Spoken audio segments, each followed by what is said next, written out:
اعوذ باللہ من الشیطان الرجیم، بسم اللہ الرحمن الرحیم۔ السلام علیکم ناظرین مکرم، 92 نیوز چینل کے پروگرام صبح نور میں آپ کا میزبان غلام معین الدین نظامی اپنے ساتھیوں سمیت حاضر خدمت ہے۔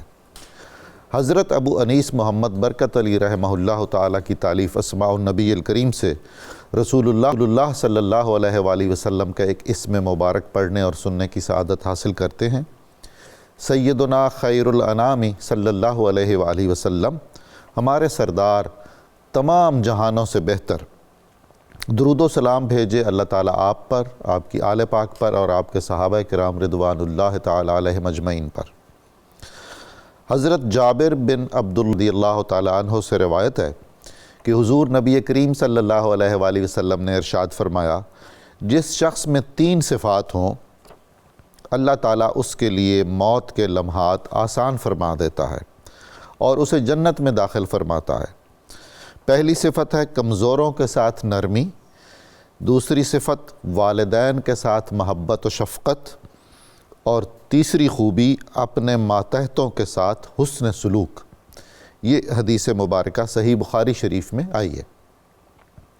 ناظرین مکرم، ہمارا آج کا موضوع قدوۃ الاولیاء حضرت خواجہ حاجی شریف زندنی چشتی رحمۃ اللہ تعالیٰ علیہ ہے۔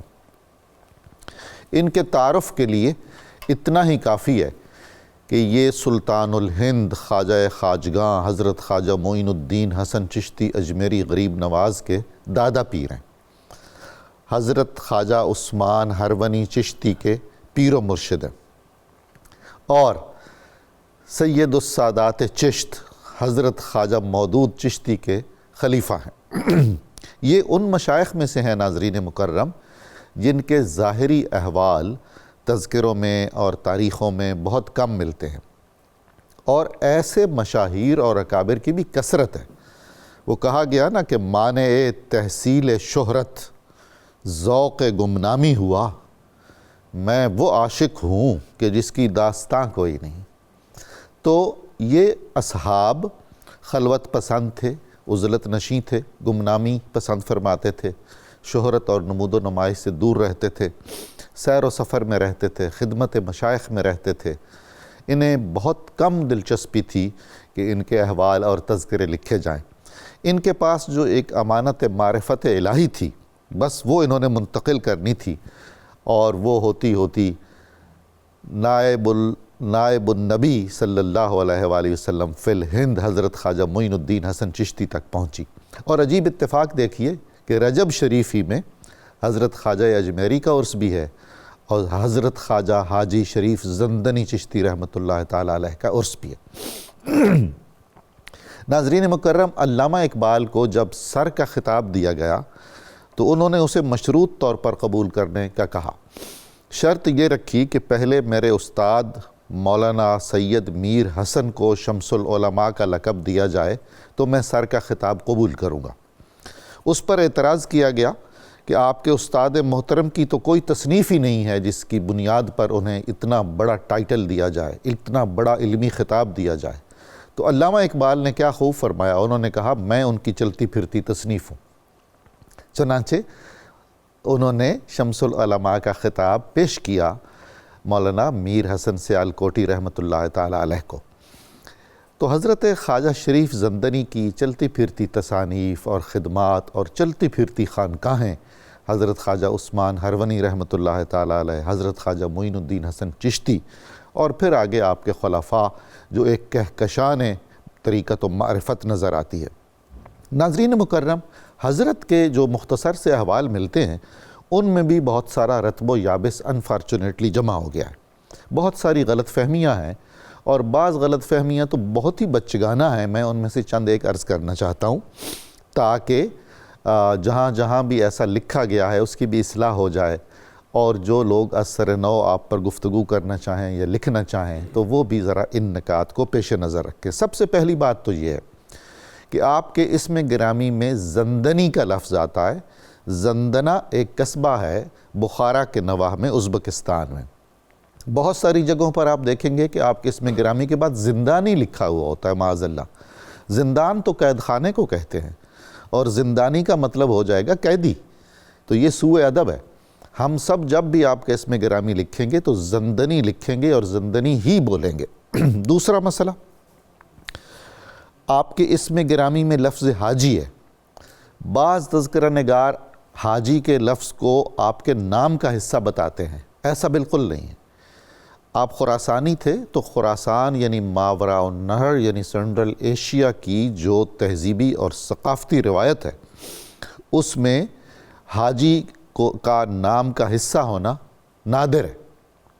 حاجی آپ کو کہا گیا، آپ نے کثرت سے حج کیے، کثرت سے اسفار کیے اور عوام الناس میں گھل مل کر رہتے تھے، عوامی نام حاجی ہو گیا۔ تو یہ ذہن میں رکھنا چاہیے کہ اصحاب چشت نے، خواجگان چشت نے اپنے نام کے ساتھ کسی بھی طرح کے القاب پسند نہیں فرمائے زندگی بھر، اور الکثرت القاب کی حوصلہ شکنی فرمائی۔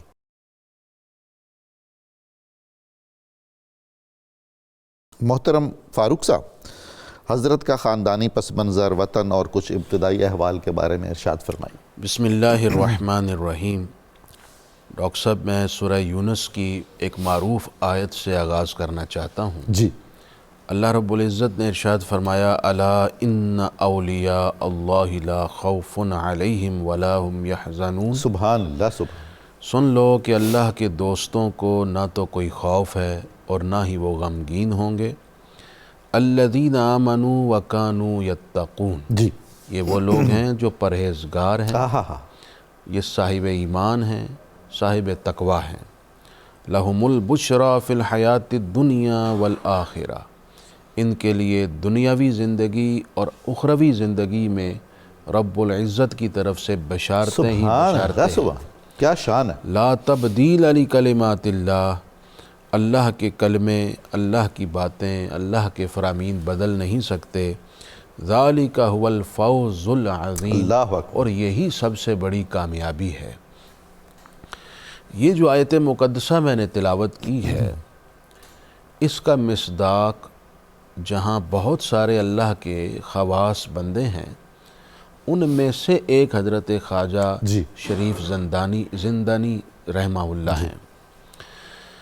حضرت خواجہ شریف اس لیے اس کے مصداق ہیں کہ کسی ولی کی ولایت کی شناخت کا ایک طریقہ یہ ہوتا ہے کہ امت کے صالحین ان کی ولایت اور اللہ رب العزت کے مقرب ہونے کی شہادت پیش کریں۔ سبحان اللہ، سبحان۔ چونکہ حضرت خواجہ علیہ رحمہ کی ان کی جو زہد و تقوی ورع ہے اور ان کی جو ظاہری اور باطنی پاکیزگی ہے، اس کے گواہوں میں امام غزالی جیسے اکابر ہمارے موجود ہیں۔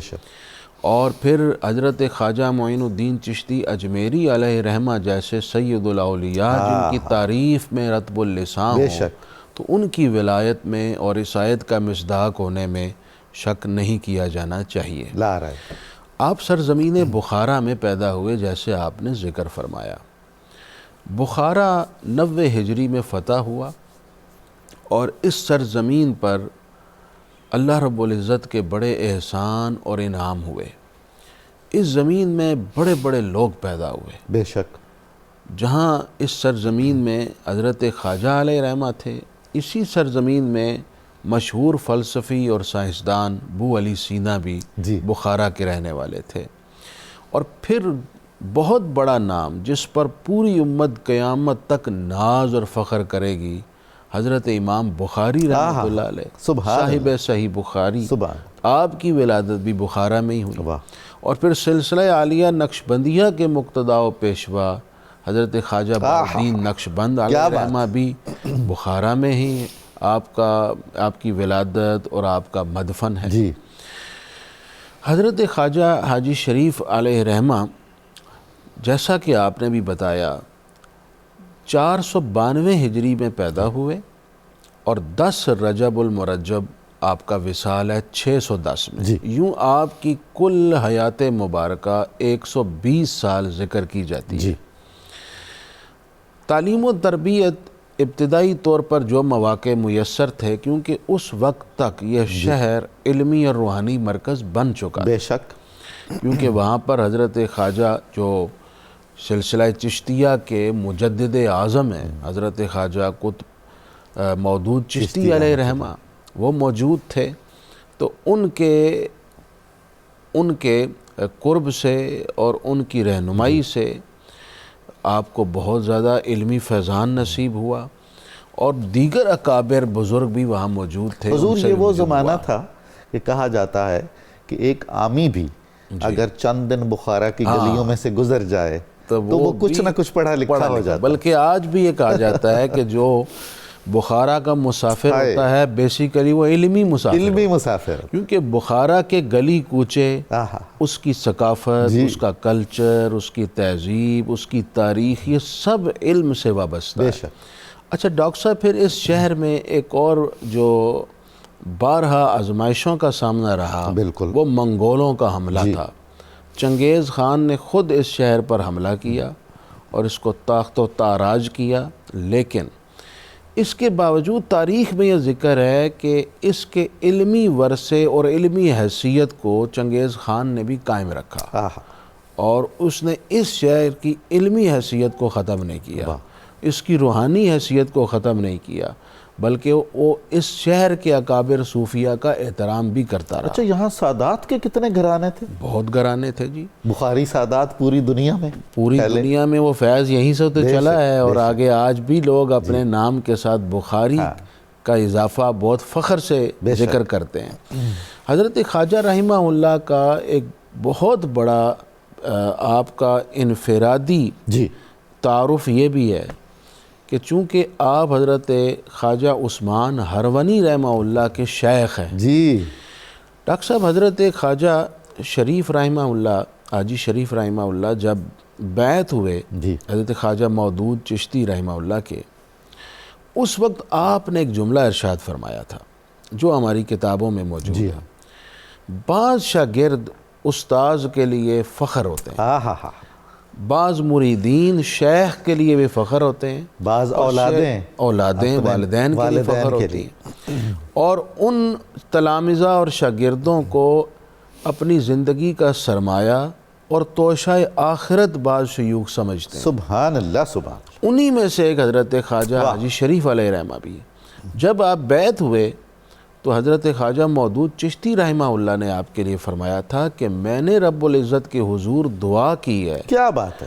کہ وہ تمہیں میرا جانشین بنائے، ہائے ہائے، مانگ کے لیے، اور مانگ کے لیے، اور خلق خدا کے قلوب کو تیری جانب راغب۔ اللہ اکبر، اللہ اکبر۔ اور ایسا ہی ہوا۔ دیکھیں حضرت خواجہ عثمان ہرونی جیسے لوگ، پھر حضرت خواجہ معین الدین چشتی اجمیری، پھر آگے خلفاء کی ایک کہکشاں ہے، اولیاء کی کہکشاں ہے، یہ سب کے سب جس لڑی سے فیض لیتے آئے ہیں اس کا ایک بنیادی حصہ حضرت خواجہ حاجی شریف رحمہ۔ سبحان اللہ۔ جامی صاحب، یہ جو سنٹرل ایشیا ہے، ماوراء النہر بھی جسے ہم کہتے ہیں، اس میں جو مشائخ طریقت تھے ان کو بالعموم خواجہ کے لقب سے یاد کیا جاتا تھا۔ اس خطے کے دو خواجگان کے گھرانے بہت معروف ہیں، خواجگان نقشبند اور خواجگان چشت۔ حضرت خواجہ حاجی شریف جو ایک متوسط سے کسان گھرانے میں آپ نے جنم لیا، جو دین کی طرف مائل تھا، تو آپ میں کیسے اس فضا میں طلب طریقت پیدا ہوئی اور پھر اللہ تعالیٰ کی مشیت نے پہنچایا اس سرچشمہ فیضان تک جس کا نام چشت ہے، اور وہاں آپ نے بیعت کی اور کن مراحل سے گزرے اور کیسی عظیم خلافت آپ کو عطا ہوئی، ارشاد فرمائی۔ بسم اللہ الرحمن الرحیم۔ قبلہ نظامی صاحب آپ نے بہت خوبصورت گفتگو فرمائی، اور ہمارا قبلہ مفتی صاحب نے بھی خوبصورت کلام کیا۔ یہ کہ اللہ تعالیٰ کا نظام قدرت رہا ہے کہ اللہ تعالیٰ دین اسلام کے ہر محاذ کے بڑے بڑے شعر پیدا کرتا رہا ہے۔ واہ۔ جہاں علم کے ہمارے بڑے بڑے دبستان رہے ہیں، وہاں اسلام کے نظام عمل، نظام ادب و اخلاق کے بھی بڑے بڑے شعر پیدا ہوئے ہیں، بے شک، تاکہ لوگوں کو یہ پتہ چلے کہ یہ تو نمائندگان علم ہیں اور یہ نمائندگان عمل ہیں۔ سبحان اللہ، سبحان۔ تاکہ جو متلاشیان علم ہیں وہ علم والوں کے پاس بھی جائیں، اور جو متلاشیان ادب و اخلاق ہیں وہ ان کی چوکھٹ پر بھی ہیں۔ حضور آپ کی بات سے مجھے ذہن میں آ رہا ہے کہ ہم جب تذکرے پڑھتے ہیں صوفیاء کے، بڑی دلچسپ صورت نظر آتی ہے۔ بہت سارے لوگوں کو علماء نے فارغ التحصیل کرنے کے بعد تاکید کی کہ آپ اب طریقت کی طرف جائیں، بالکل ٹھیک ہے۔ اور بہت سارے صاحبان طریقت نے اپنے سے متوسل لوگوں کو متوجہ کیا کہ آپ طلب علم کریں۔ بالکل ٹھیک، یعنی یہ دونوں سرچشمے ایک دوسرے کے لیے لازم و ملزوم تھے۔ آج ہمارے زمانے میں جو ایک کمزوری آ گئی، علم تو ہمارے زمانے میں بہت ہے، لیکن ہم نے علم کے ساتھ عمل کے لزوم کی جگہ کو بالکل ہی چھوڑ دیا۔ کمال ہے۔ اس لیے علم نظریات تو صحیح کر رہا ہے، جی، لیکن عمل نے بڑھ کر جو جسم پر طہارت کا، جو دل اور روح پر اطمینان کی کیفیت پیدا کرنی تھی، تو ہم اسے خالی بیٹھے ہیں۔ بے شک۔ نظریات ہمارے ٹھیک ہیں، لیکن ہمارا جسم اور دل اور روح ان کے مطابق ڈھلا ہوا نہیں ہے، اخلاق اور رویے ویسے نہیں ہیں۔ رویے نہیں ہیں، چونکہ وجہ یہ کہ ہمارے اوپر عمل کا غلبہ نہیں ہے۔ ہاں۔ تو صوفیہ بنیادی طور پر عمل کے غلبے کا درس دیتے رہے ہیں۔ اچھا قبلہ نظامی صاحب، یہاں ایک گزارش کروں، جو لوگ علم پڑھ جاتے تھے نا، جی، علم پڑھنے کے ساتھ ہمیں وہ نصوص بھی ملتی ہیں جو ان اعلیٰ ہمت لوگوں کو اپنی طرف متوجہ کرتے رہی ہیں۔ بے شک۔ مثلا قرآن مجید کی جب یہ آیت کریمہ آتی ہے، ان رحمت اللہ قریب من المحسنین، محسن بندے کو اللہ کی رحمت اپنے قرب کا ذائقہ چکھاتی ہے۔ کیا بات! تو اب لوگ آئے بھی یار محسن بندہ کسے کہتے ہیں؟ اب لوگوں نے محسن بننا عبادات میں یا محسن بننا معاملات میں، اس درس کی طرف لوگوں نے جب بڑھنا شروع کیا، اب علماء کی ذرا مصروفیات کی اپنی ڈھب ہوتی ہے۔ اسی وجہ سے تصوف بنیادی طور پر علم سے کوئی الگ دبستان نہیں، لیکن یہ اس وجہ سے بھی تھوڑا سا الگ رخ پر بیٹھتا ہے چونکہ یہ سارا زور دیتے ہیں عمل پر۔ جی ہاں، اب میں ذرا مثال سے گزارش ضرور۔ کرتا ہوں، جو قاری صاحب حفظ پر زور دے رہے ہیں وہ تو حفظ ہی کرا سکتے ہیں، تجوید کے لیے ہمیں الگ قاری بٹھانا پڑتا ہے۔ اب وہ تجوید والا کوئی حفظ کا مخالف نہیں ہے، لیکن چونکہ اس کا محاذ الگ ہے۔ وہ کہتے ہیں نا کہ لکل فن رجال، فن رجال، علم والے بھی تھے اور عمل والے بھی تھے، اور کچھ جگہ دونوں کیفیتیں جمع بھی تھیں۔ لگتا یہ ہے کہ بخارا کی حدود میں جب احادیث اور قرآن کی وہ آیتیں حاجی محمد شریف زندنی رحمۃ اللہ علیہ کے کانوں میں گونجیں، جو قرب الہی پر، رحمت الہی پر، بے شک، معیت الہی پر اور مشاہدہ الہی پر، اور سرکار دو عالم صلی اللہ علیہ وسلم کے خاص فیض کا مصداق بننے کی شرائط پر دلالت کرتی تھیں، تو پھر آپ کی طبیعت بھی مچلتی تھی کہ یار کوئی ایسا بندہ مجھے ضرور ملنا چاہیے جس کی صحبت میں بیٹھ کر میں ان مراحل کو حل کروں۔ قبلہ نظامی صاحب، چونکہ اللہ نے انسان کو بنایا نفس اور روح کا مرکب، جی، نفس خامیوں کو اپنی طرف کھینچتا ہے، روح نیکیوں کو اپنی طرف کھینچتا ہے، تو یہاں انسان فطرتاً جب روحانیت کو غالب رکھنا چاہتا ہے تو اس کی طبیعت مجاہدے کی طرف مائل ہوتی ہے۔ جی، آپ کے شواہد میں ملتا ہے کہ آپ مائل بمجاہدہ شروع سے تھے، بالکل۔ نماز پڑھنے میں استغراق کی گہری کیفیت تھی، عبادت گزار شروع میں مصروف ہو گئے تھے، لیکن قابل طبیب بھی چاہیے، حکیم بھی چاہیے۔ حضور اگر اتنا بڑا ظرف نہیں تھا تو اتنے بڑے قطب وقت خواجہ مودود نے دعا کر کے کیوں مانگا؟ بالکل ٹھیک، بالکل ٹھیک۔ پھر جب آپ کا صرف آمنا سامنا ہوا اپنے مرشد گرامی کے ساتھ، اور قبلہ نظام صاحب سلسلہ چشتیہ کی تو ذرا ادب والی روایت ہے، کہتے ہیں کہ جب آپ خواجہ مودود چشتی کے آستانے پر گئے اور آپ کی اس کیفیت کو دیکھ کر قطب الدین مودود چشتی نے دیکھ لیا کہ عاجزی اور انکساری کا گہرا پیک کر اب سامنے آ گیا ہے، یہ امانت کو صحیح طریقے سے اٹھانے کا اہل ہے، اس لیے سامنے بلایا، خاص دعائیں کی جیسے قبلہ مفتی صاحب نے فرمایا، اور اپنی مسند پر بٹھا کر وہ اسم اعظم جو مشائخ چشت میں آ رہا تھا وہ ودیت کر کے دعا کر کے خرقہ خلافت پہنا دی۔ سبحان اللہ، سبحان اللہ۔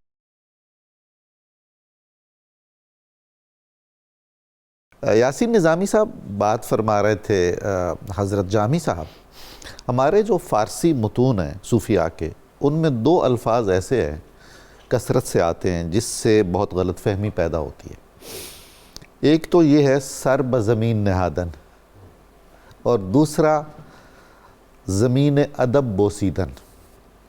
اب اس کو جو عام مترجمین ہیں وہ سجدہ تعظیمی کہہ دیتے ہیں یعنی زمین چومنا۔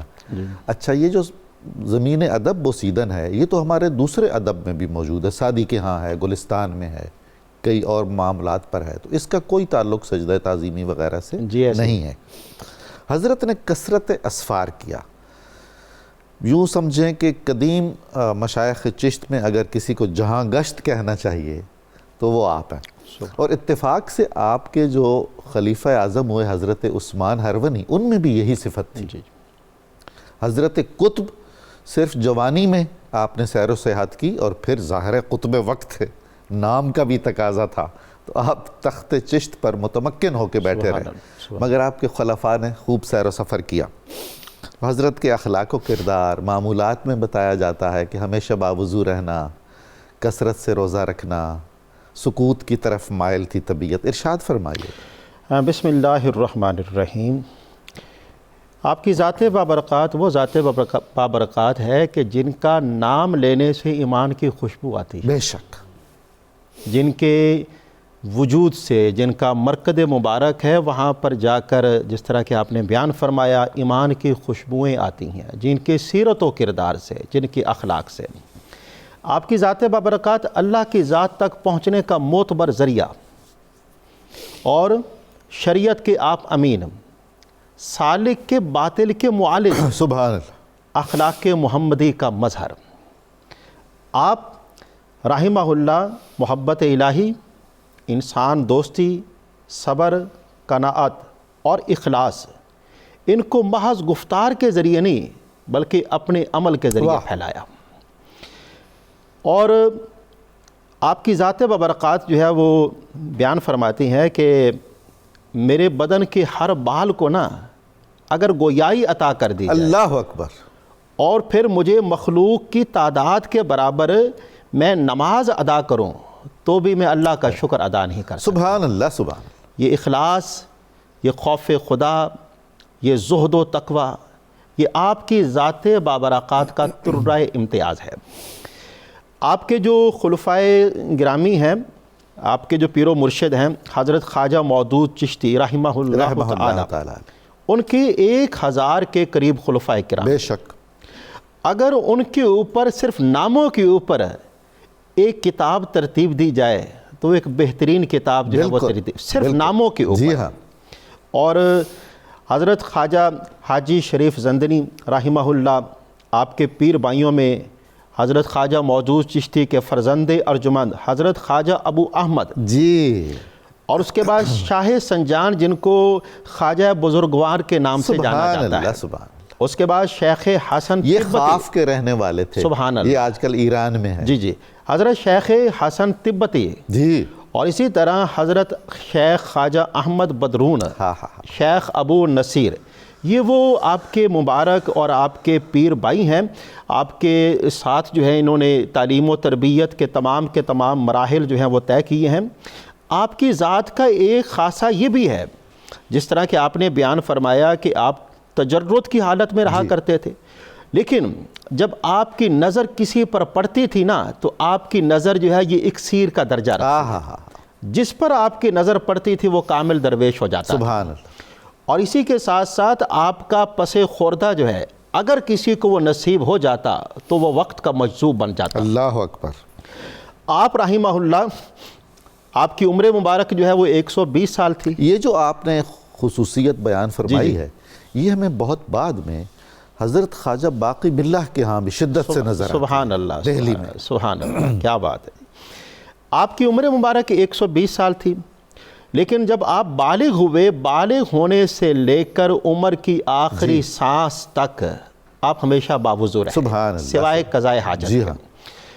آپ نے اپنی ساری زندگی جو ہے وہ فقر و فاقہ میں گزاری ہے، اور فقر و فاقہ کے حوالے سے آپ بیان فرمایا کرتے تھے، یہ تو انبیاء اعظام کا ورثہ ہے، یہ چشتیوں کا ترہ امتیاز ہے حضور، اب فقر و فاقہ کہاں اور چشتی کہاں؟ اللہ اکبر، اللہ اکبر۔ تو آپ بیان فرماتے ہیں کہ یہ انبیاء کرام کا ورثہ ہے، اور جس دن آپ فقر و فاقہ میں ہوتے آپ 100 رکعت نماز شکرانہ کی ادا کرتے۔ کیا بات ہے! دیکھیے اللہ کے ساتھ محبت اور قرب الہی کی جو منازل ہیں آپ ان کو کیسے طے فرما رہے ہیں، اور دنیا سے بے رغبتی جو ہے، زہد جو ہے، یہ بھی آپ کا خاصہ ہے۔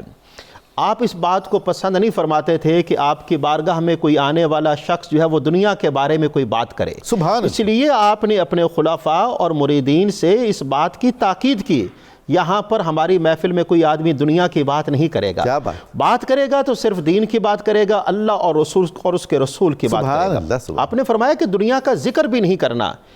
روایت میں اس بات کو بیان کیا گیا کہ ایک شخص کچھ نقدی جو ہے وہ بطور ہدیہ، بطور نذرانہ آپ کے پاس لے کر آیا، تو آپ نے فرمایا کہ تم اس دشمن خدا کو ہمارے پاس لے کر آئے ہو۔ اللہ اکبر، اللہ اکبر۔ ارے تم کیا کہنا چاہتے ہو کہ ہمارے پاس کچھ نہیں ہے؟